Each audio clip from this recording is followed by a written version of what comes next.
had just gone to be with the Lord, there were many co-workers, many leaders, many of those who have been in the ministry for 30, 40 years. But all of them had walked along with Razak, and each one of them had a very special relationship with Razak. But we were not amongst ourselves as close as. We didn't know each other much. And coming together in Kume meant that there were a lot of suspicions. When this person is doing this thing, he suspects that the other person should not know.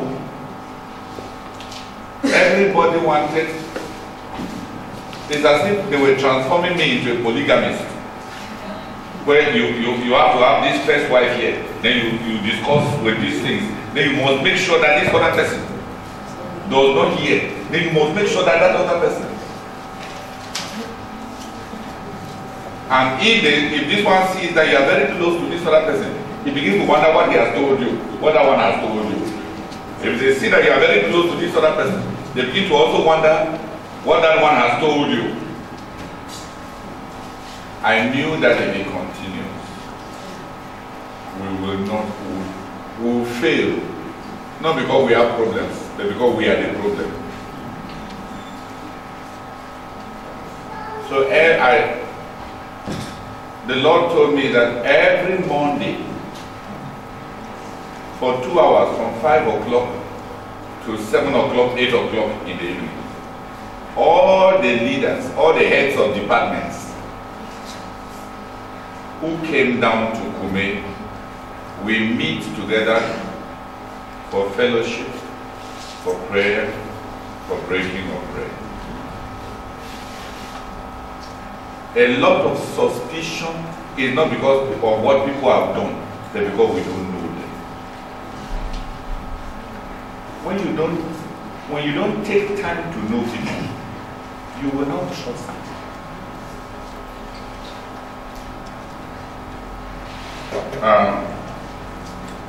I had taken time to build a very many personal relationships with many of you. Many of you, we have long history from when we met, slowly. Even Brahma, who followed me in almost all the work, does not have the same relationship history with many of you. After I go to Cameroon, you will need a lot of meeting together, eating together to destroy distrust, to destroy suspicion.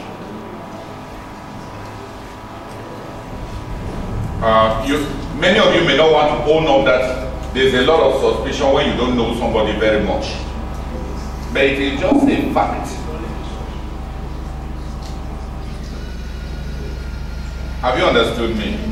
So at headquarters, in order to diminish suspicions, in order to reduce distrust,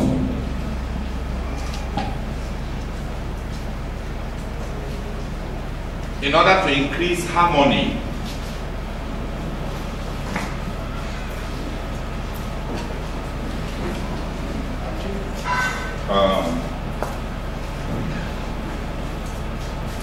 now one thing that many of you don't have is what I call blind loyalty. That's what many of you don't have. In the building of relationships and in the building of a team, you need a certain level of blind loyalty. If I was open to hear this person tell me something about this other person, we will not have a team in Kume. To help you know some of the things that some people came to tell me, one brother came to tell me that another brother, who is a very big co-worker, that he goes to Yaoundé to attend secret meetings with those who hate him. That he's an active participant there. And told me many other stories. Now, if I want to hate those who are against me, then when you hear that kind of thing, and that brother does not have a very good attitude towards you, then you immediately your heart is already poisoned. But I told this brother that you should stop it. And that I don't believe that what he's saying is true. And that even if it is true, and why should he suspect him? When that one did not work, he came back later on to tell me that the wife of that brother brought poison to poison him and his wife. That they gave the food that they brought to some chicken that died. So I told him, if you already loved the sister before the food came, you would have died of the poison. But you were already suspicious of her. That's why you gave the food to the chicken. So it was not, you already hated that sister before our food came. Who understands me? If you had truly loved that sister, you would now be dead if she poisoned you. Because you would have eaten her food without suspicion. But as it is, the very fact that you carried the food, kept it somewhere, and went and gave it to chicken to try, means that you already hated her. Who has understood me? Any leader who is open to hear slander about others will never build it.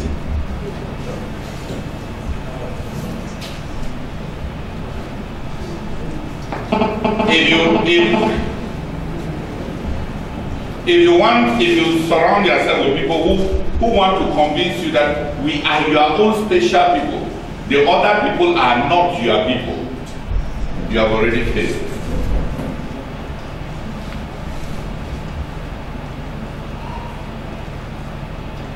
And I want to say it's one of the strong temptations for every leader. That there are some people that get close enough to you and you learn to trust them. And then you begin to hear what they say about others. And you begin to be reserved towards those others. If you are like that, you shall never have a large church, because you allow yourself with people who gossip so that you will become small. If you are going to be a leader, you must labor to build trust amongst your co-workers. And if you are going to build trust amongst your co-workers, you must decide that none of your co-workers will use their relationship with you to suspect others, or weaken others, or destroy others, or make you, or try to steal and take away the love and confidence that you have in others by informing you of all their wickedness. When they have taken away from you trust, you have nothing. For your heart, for anybody to steal your confidence in another co-worker, you are finished, even if the person remains there as a co-worker. Because after that, you are no longer trusting the person. You are testing the person to see whether he can be trusted. And the problem is to be testing somebody to see whether he can be trusted when the person does not even know that you are testing him, but is not behaving towards you normally, making mistakes that now you interpret the mistakes based on what you have heard. That's wickedness.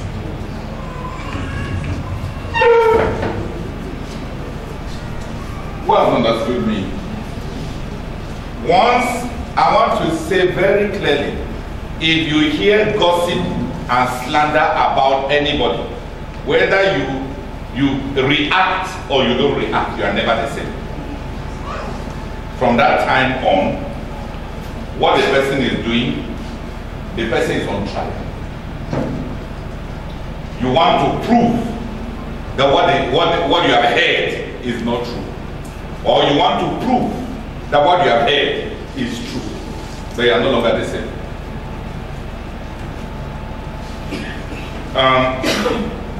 I used to drink coffee freely when I'm preaching, until some leaders in Lagos said that it shows how worthy I am that I sit down and drink tea plus juice.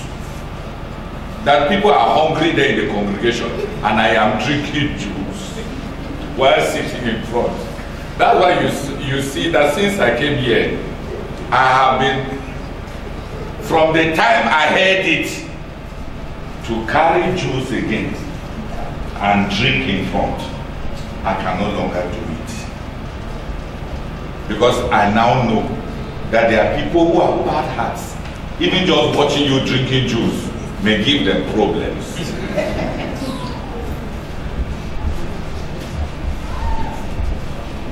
At one time, I almost took a decision that I will never embrace any woman. In fact, I had taken such a decision. Because some people said, when you embrace somebody, the way they say you linger there for about 30 seconds longer. So I did not know how to count the length of time for the embrace, the length of time that will be good for those who are watching you. I thought that when you're embracing somebody, you are trying to tell the person that I love you. I did not know that that some people are putting clock to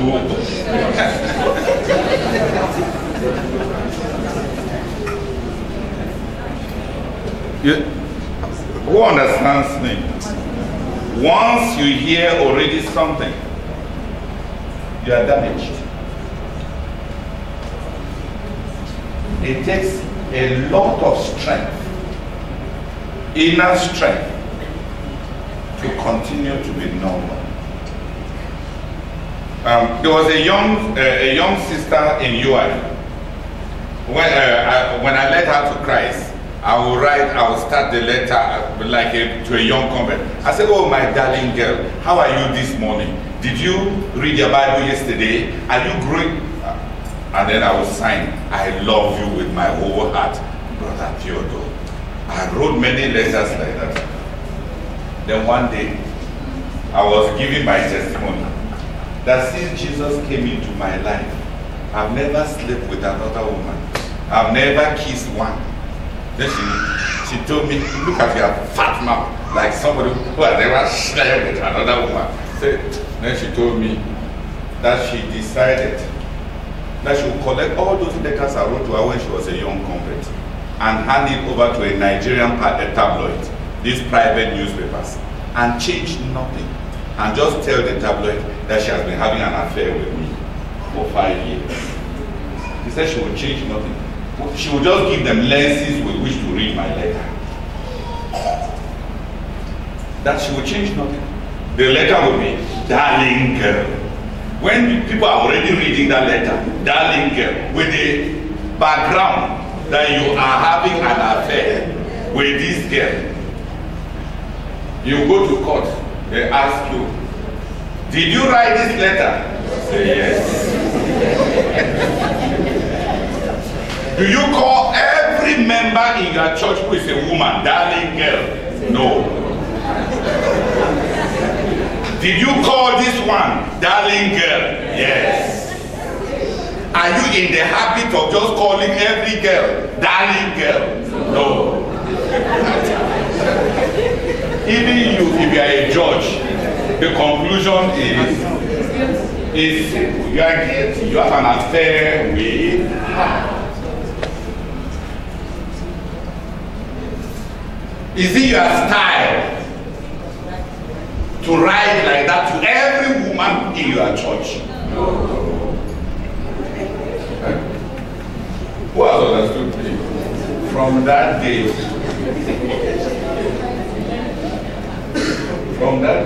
she's the one who told me. Then she told me that when she had gathered the letters, and she was about to carry them to the tabloid. That night she had a dream. And God told her, you carry those letters and I will kill you. And God told her in the dream, for you to know that you are not really dreaming, but that I am talking to you. When you wake up tomorrow, your right ear will be swollen to show that I have moved your ears. When she got up the next morning, not only her right ear, but her 2 ears were swollen. She told me that that's why she did not publish the letters.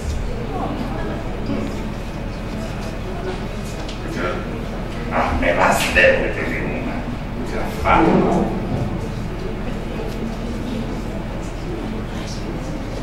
Tell me, brethren, if you were me after that, will you write to sisters again? Before you carry pen to start writing now, oh my sweet girl. When they carry a motion and say, I have been having an affair, she told me that she will not change any letter. Just say that better should give them lenses with which to read the letter. Just add some poison on top and say, I have been having an affair with this man. And she asked me, you defend yourself well. People like to hear bad stories about pastors.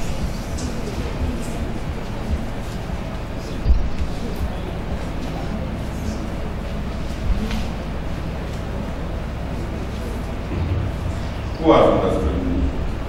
That girl knows something about what they call social psychology. That once you have heard something, whether you like the person or not, you are not longer the same. Even if you like the person, something happens to you. Slander poisons even those who start slander. So every leader should know that if he is open to listen to slander about his followers, it will affect his trust.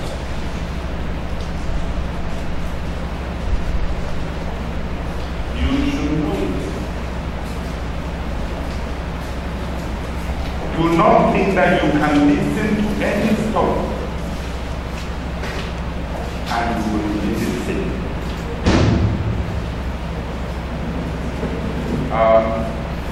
I know there are many of you, after 15 years of knowing me, some of you hear stories from people who were not even as close to me as some of you were, and it affected you. You want to tell the person, I know this person more than you. There's somehow people don't remember common sense. Even if they don't believe, they say, I don't know. The little I know is not like that. I don't know. That's when you know. That's even the truth you need.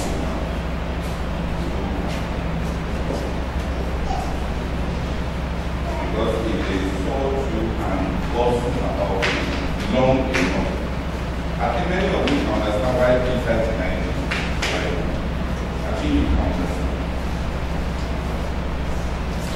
When you become unpopular, even those who used to kill you with the Lord see, they begin to try.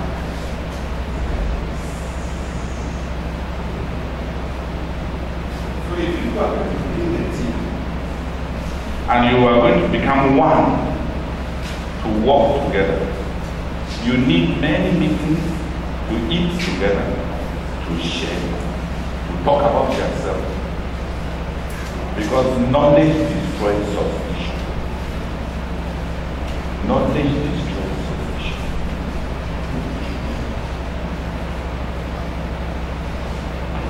Who has read Shakespeare, Othello? There is a drama written by Shakespeare titled Othello. In that drama, there was a Moor called Othello. No, it's called Othello. who had a pretty wife called Desdemona. And there was somebody, he was a general in the army, but he had another, a young soldier under him who was jealous of him called,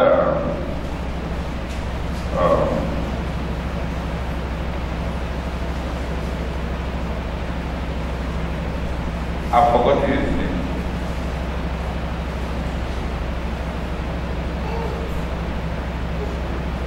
Iago. Yeah. That colonel was called Iago.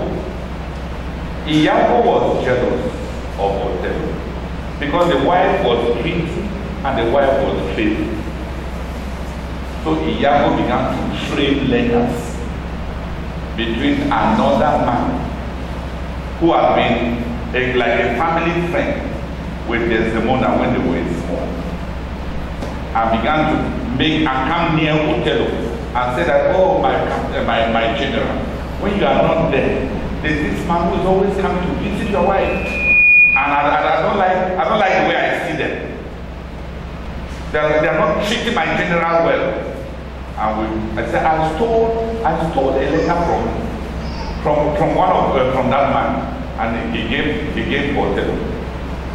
Gradually, he poisoned Othello against Desdemona until Othello came back from the battlefield and killed his wife.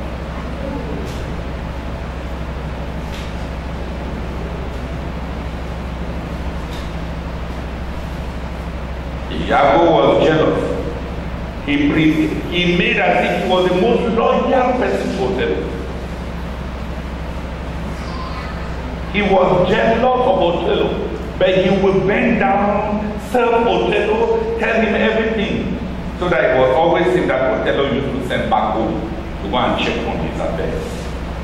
Then he would come back and gradually tame Othello's wife with small stories, not really bad stories, nothing really serious, just little stories, until he made Othello so jealous that Othello killed his wife with his own hands.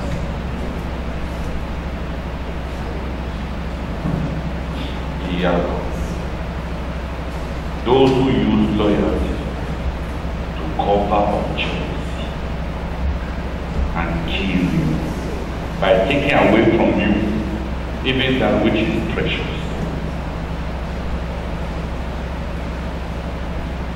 Was understood me. So you should be careful. There is no way suspicion can disappear unless you people build relationships of intimacy where you know each other. There is no shortcut to confidence. Confidence is built with knowledge.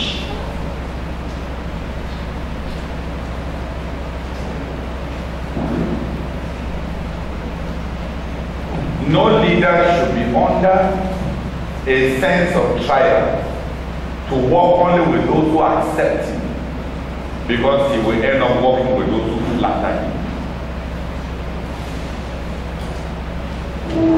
Some of those who may love you very deeply may be people that are difficult to please.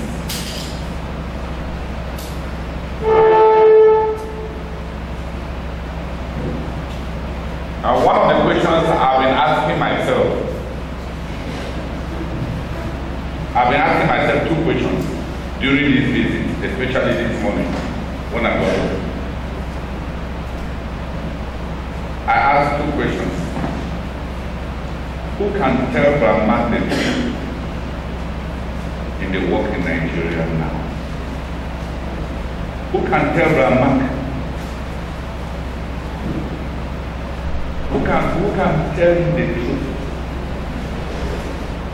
about what he may be doing which is not working without being rebellious? And the second question I ask myself, does Brahma like those who tell him the truth? Does he like those who differ with him? Can he walk with those who differ without calling them rebels? Can he walk with those who are different? Who can tell him the truth without just conforming and towing the line about everything he says, even when they don't agree? And the second question is, does he like those who differ? Can he walk with those who differ, who see a different way and who love him too much to hide it and will tell him?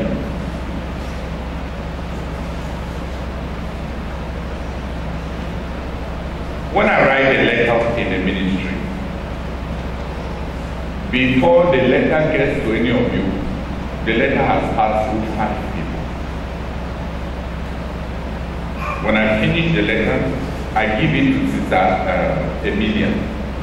Sister Emilia,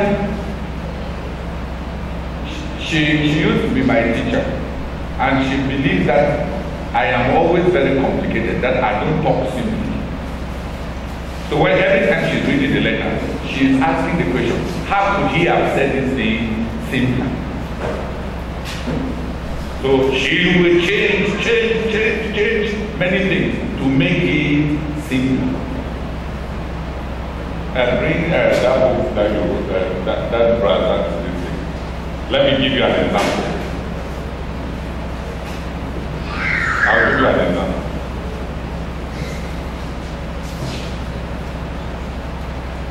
In this back page, let me tell you something.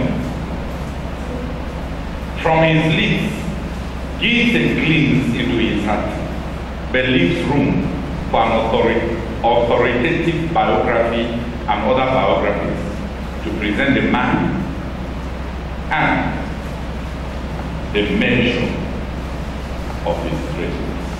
That's what I first wrote. No, to present the measure of the man and his work. That was my original statement. To present the measure of the man and his work. No, the measure of the man, his work, and his influence. So Sister Emilia took it up and said, how many people know enough grammar to know how they measure a man and his work? So look at what she corrected. To present the man and the work God did through him, his ministry and personal influence to the glory of our exalted Lord Jesus Christ. That is simpler, right? Very simple. So she corrected that one. And there are many other corrections here. In just this small thing that I wrote behind it was corrected by 5 people. After she has read it, I will hand it over to Sister Celine. Sister Celine is extremely sensitive to words. It's as if she was born in a book, her mother's womb was called romance. Any word that hurts, so she will remove every shocking word and look for a softer word. She does not like words that shock. Do you understand? When Sister Emilia has finished, Sister Celine will read the paragraph again and remove every word that shocks. Then we will hand it over to Brother Joe Bison. Brother Joe Bison, everything I write, he always asks, how are those who hate Brother Theodore in CMFI, how are they going to take it? When they will read this one, what will they think about Brother Theodore and about our ministry? So he always reads what I have written from the perspective of those who hate me. Have you understood? So he will correct it and say, don't say this thing like this, because you will give weapons to those who hate you. They will use this thing against you like this. So he will remove everything that can be a weapon with those who hate me. Have you understood? Good. Then we will send it to Brother Constant Yonke. Brother Constant Yonke is like a majorette. You know, like when you are playing football, somebody who is there to clap for you. The person who is there to clap for you. When Brother Constant reads it, he will always identify the dramatic elements that will really say, ha, you have done it, you have hit it. To say that, yeah, you are my own man. You are. So he is out. So I call him the pom-pom guy. That is, he will bring out that about which we should be proud, the dramatic element. He will highlight it. Everything he just reads. He will look at what the part that will strike, the high point that will strike. He was commercial director for Camel. So he knows statements that hit the mark. That which you just say this and we will sell. He will sell. Then he will read it and identify the melodramatic. Praise God. Then he now comes back. And we pass it through Sister Harriet as the sister, since she has known me the most, to translate it into French in the way that it will resemble me the most. So by the time you see this, a small statement like that, it has passed through fire. Why? What is the goal of that letter? The goal of it is to edify the brethren. The goal of it is not just for theologians to say what he wants. The goal of it is to edify the brethren.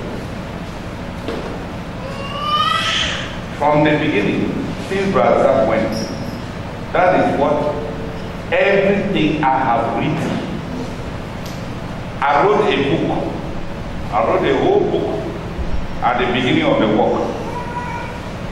When I became, I just went to become a leader because I had many questions. So I wrote a book on spiritual movements. I wanted the brethren, the older brethren, to understand our ministry. When Sister Emilia finished reading it, she told me that who will understand it. When Brother Joe finished reading it, Brother Joe asked me that Brother Joe Bishop asked me that who will understand it. Even the grammar alone, you need big dictionary near you for every sentence.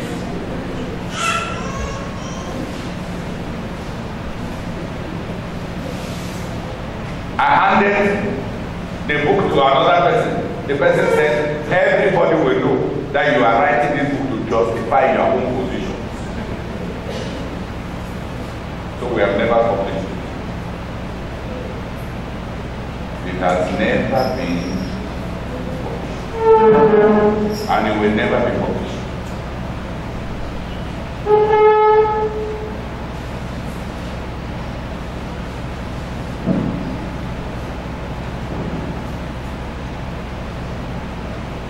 At one time, Brother Joe Bison came down to me and told me that I should bring my finance book, where I record my personal finances.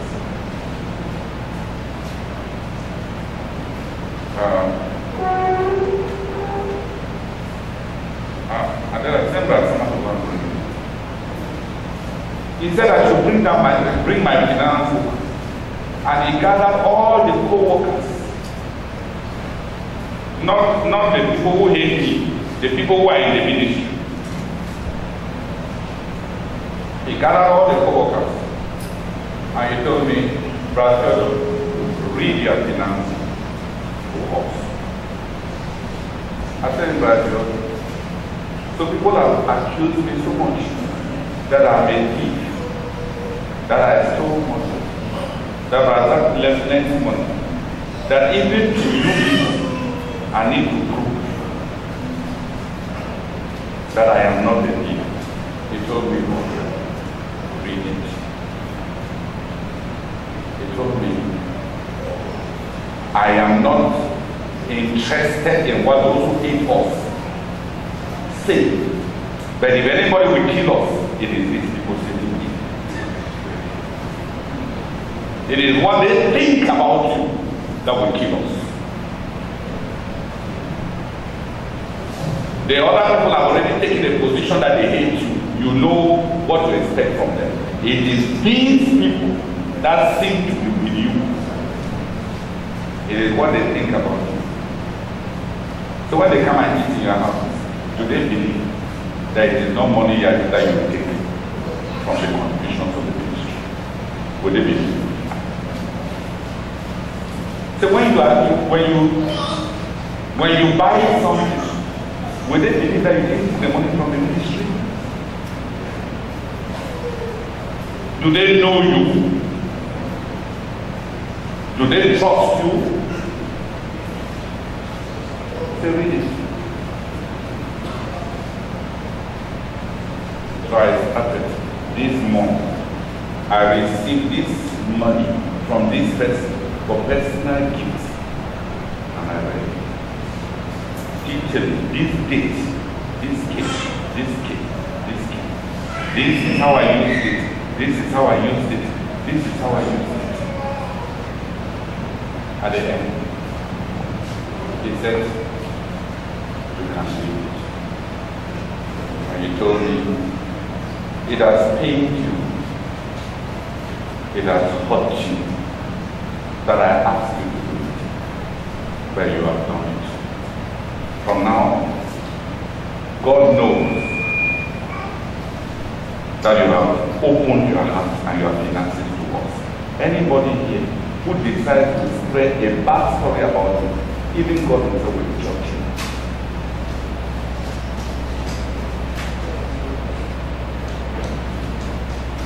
That is what I mean by, can you listen to others? Even when, this might be now, every month I record here on the left side. I record on the left side the money that entered my hand and where it came from. And on the right side, I record how I used it. I have done this since 1987. Every month.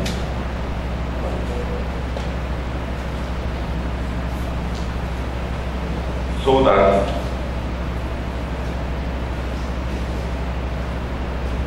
no man on this earth can point a finger at me. And I do it so that if somebody in Lagos, at one time there was a girl, she came and gave me money, I think about 8,000 naira at that time, that I should use it for the national missionaries. So I carried the money, gave it to Brother Patrick Chukwu, and he recorded it from that girl. Later on, Sister Bittere asked that sister, "Sister, you have not paid your tithe for last month." The sister told him, "I gave all my money to Brother." And the brethren were waiting to hear those kind of things. How I had started, so the rumor started spreading that I collect some people's tithes in order to deal with the elders. I called the sister. I called Brother Patrick. I told Brother Patrick to open the money. He opened. I showed the sister, "Is this the amount of money you gave me?" She said, "Yes." I said, "Brother Patrick, did I give you this money for the purpose that she said?" Brother Patrick said, "Yes."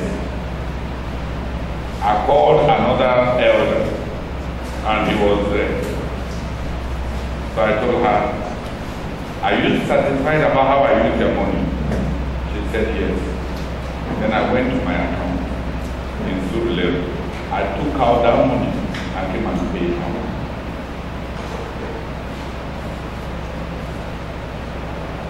She collected the money and left the ministry.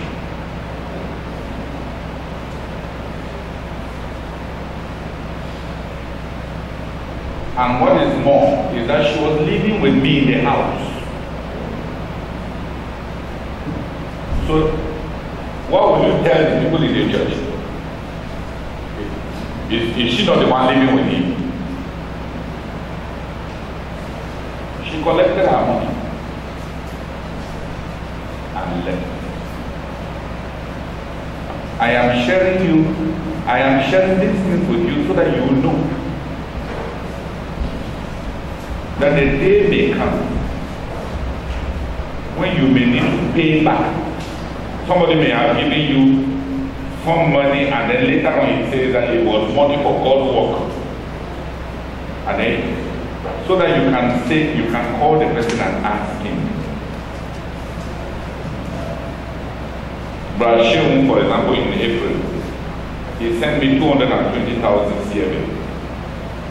That's Sheung Banudele from Australia. So that one day I can call him Sheung.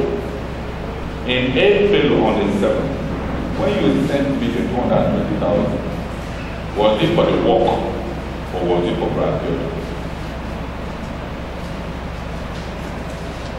So that if I need to pay, because that means I did not understand, so that I will pay.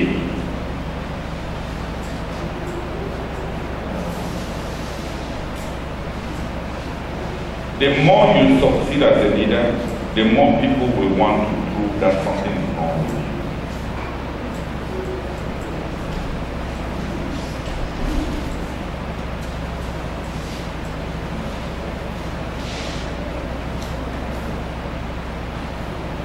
you. You need, many years ago, Gabriel, you remember when I used to come to Benin many years ago with Mrs. Dr. Elizabeth Kai. Every time I came, so like sometimes when I come, many of you know it was my habit. When I came, I brought, since I don't like buying bread, I gave her the money I had, just out of joy. One day, she was thanking me and said, "Well, you are the best general overseer in the whole Nigeria. At least you share the tithes and offerings money. The rest of us see. At least we see where it ends. At least we eat a little. You don't just eat everything."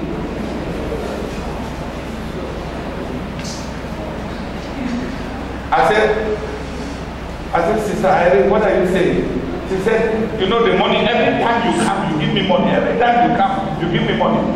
That's why I say you are the best general overseer in the whole Nigeria. The other ones, they eat, and you don't even see. You don't see where it is even going. But your own, at least you share. The rest of us, we can even eat the tithe and offering. So that's when I almost fainted. I told her, "Sister Irene, there is no one kobo I have ever given to you that is tithe and offering. Not one kobo." She said, "Then where does the money come from?"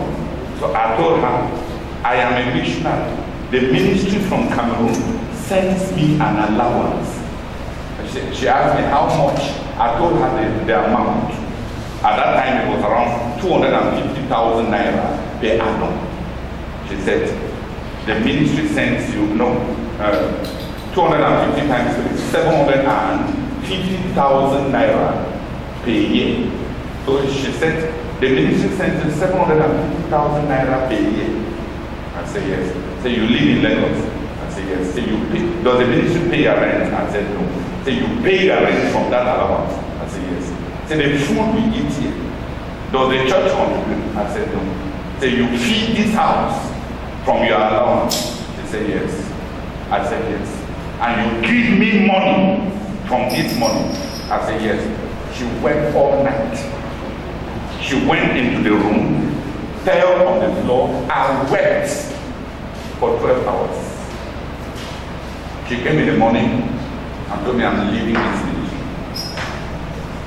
I cannot stay in this ministry." I asked why. But I now know why. A ministry where the pastor behaves like that, it means that there's no future for you to take your own share. So if you go and if you become the assistant pastor of that one, if he did not take, will you be the one to take? Will you have clear conscience to collect your share when he did not take? Do you understand? She resigned on the spot and left. And many of you know, and Gabriel knows, and many, who knows Irene here? And many of you know. She left. Just left. And there was that your young Akwa girl who came for missionary training. What was her name again? Alaba? No, not Gina. That young girl that came from Akwa. When they are set, they were in Joseph Lambo there with me in the house. She was a bit elderly. With Felicia, who came, Felicia was from Sister Rose. Rose came and asked me, said, is it true what I heard? I said, what? That they gave you class.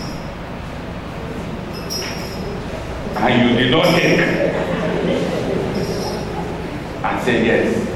I said, you don't need car, but you don't. I said, I need car. I said, why did you not take it? I said, because I am sending out missionaries. If I take the car now, first the car will consume a lot of money, and I will not be able to pay missionary. I said, secondly, if I have a car, I will introduce many desires in the hearts of the missionaries. They will start telling me how they want motorcycle. And I will not be able to argue. Because I myself, I enter inside car. Then when they ask motorcycle, how will I refuse? And since I cannot afford to give them motorcycle, because the work is still just starting, we have not reached a stage where I can buy a car. When I will be able to help the young missionaries, able to have a motorcycle, then I too can have a car. She said, thank you. I am leaving this ministry. I asked why. Say, if you don't take car, then you send me on the mission field. Well, when they give me car, will I take? So I will not be able to take car. So she left at the ministry. JJ.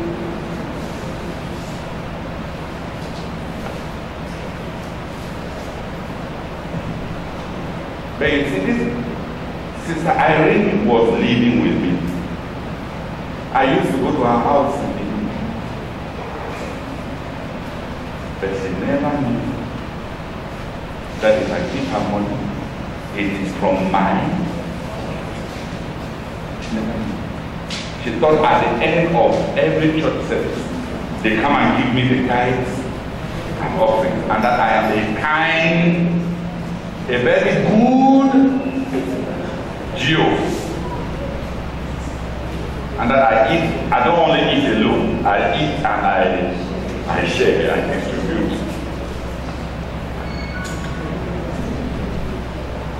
I told her that from the day I landed from Cameroon till the day she was talking with me, I have never collected tithes and offerings. I've never even kept tithes and offerings for 1 day.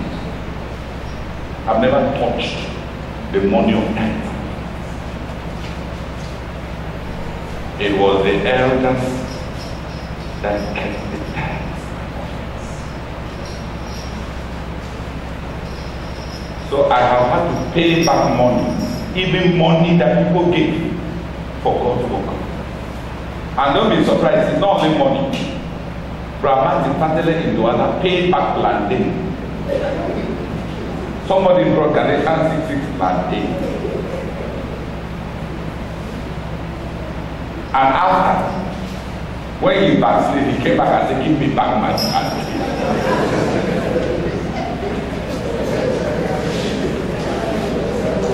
Give me back my plantain. Have you heard plantain? So don't think it's only money. In the life of a spiritual leader, you will see all kinds. The man, when he backslid, he came back and said that you knew my financial condition when I was giving you plantain. Why did you collect? Give me back my plantain. So even the plantains that you are collecting, for Galatians 6, be very careful. The day may come when you may need to pay back for plantain.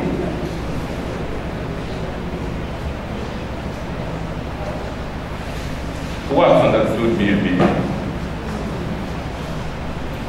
Leadership is a dangerous thing.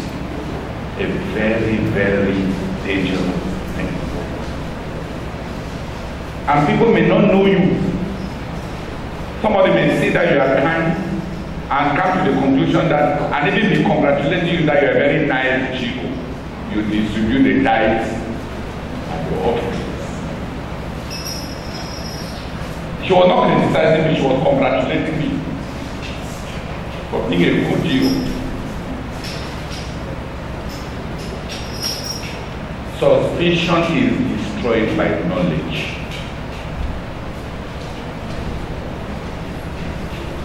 Suspicion is destroyed by knowledge.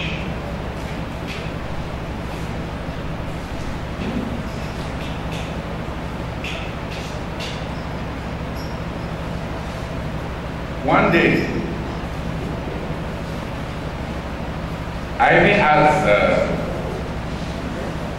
Anna, my secretary, a very dangerous question, and she made me really repent. I asked her, I said, Anna, I always hear that men of God commit adultery with their secretary. I said, can you commit adultery with me like this? She said, no, she cannot commit adultery with me. I said, why? Why? Then she gave me the answer that made me very sorry for myself. She said, because you don't have secrets. You will tell everybody. I said, well, Anna, that's all. I thought you would say that because I am a very holy man of God. Say, no. Say, you will tell Razak. You will come to the whole church and tell all the brethren, well, brethren, I am sorry. I said, well, I'm not. I thought that you would say that the glory of the Lord is resting upon me, and that kind of bad thought, back to sender, can never come. But it humbled me. It humbled me very much. So I told myself, so when people are even looking at you, they even know why you cannot commit adultery. They know. So I decided that I must grow in the knowledge of God. I must grow in holiness. We had a brother in Lagos who was he loved Brahmak and me very much. The lawyer, brother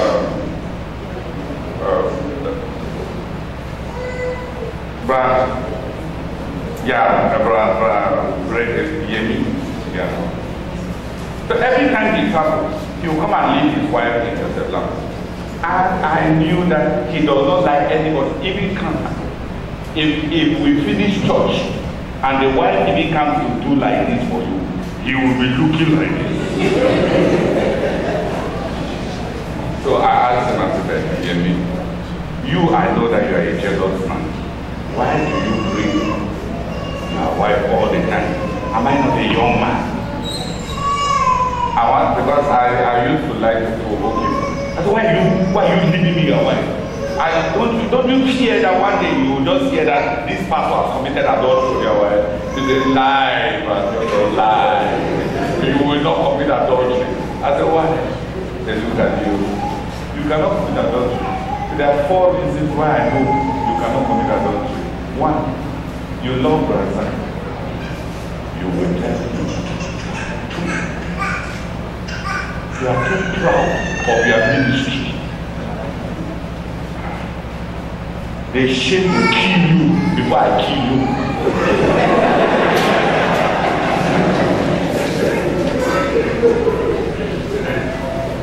The shame will first kill you before I even come to kill you.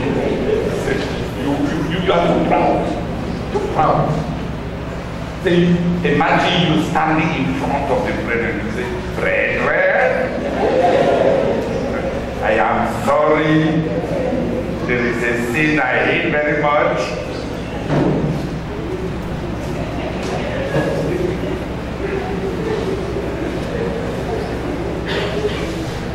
And then he told me, thirdly, you are too honest, too blunt, too transparent. You say all your things. You don't have secrets. You see, almost the same reasons that Anna gave me. No. Almost the same reasons. But I want to make progress. The purity. So that the glory of the Lord, like Moses, so that when they don't see your face, they see shining face. So that those kind of thoughts are cast out before they are even born. Say amen. But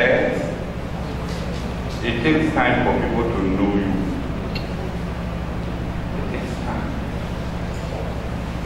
Yemi told me I've taken time to know you. I told me it's not in your house in Joseph Lafu. I can leave you in my house with my wife and child. You cannot do it.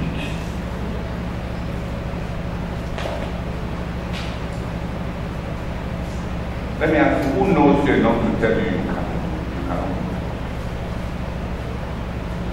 Do you realize that if suddenly we said today, if suddenly we just said, Abel has committed adultery, how many people will say no?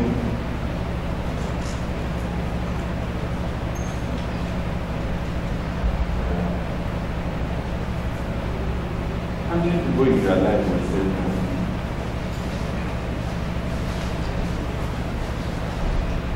Who understands me? Many people don't know you.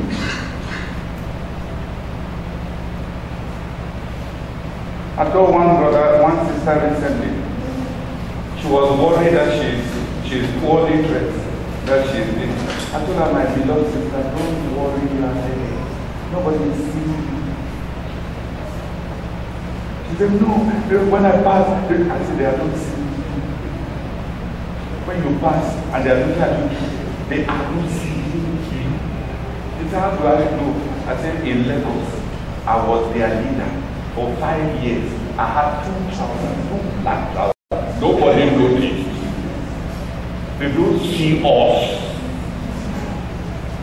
I stood in front every day for 5 years, and nobody knew that I had only 2 trousers. Nobody. Don't trouble yourself. Nobody is seeing you. When they see you like this, they are remembering themselves. When they see your dress, they look at their own dress. It is their self that they are seeing, that they are comparing. They are not seeing you. Who is interested in you? Who has understood me? If you are worrying about clothes, they are not even seeing you. So I lived in Lagos. I had many lovers. People I met with every day. For 5 years, I kept 2 trousers. Nobody knew.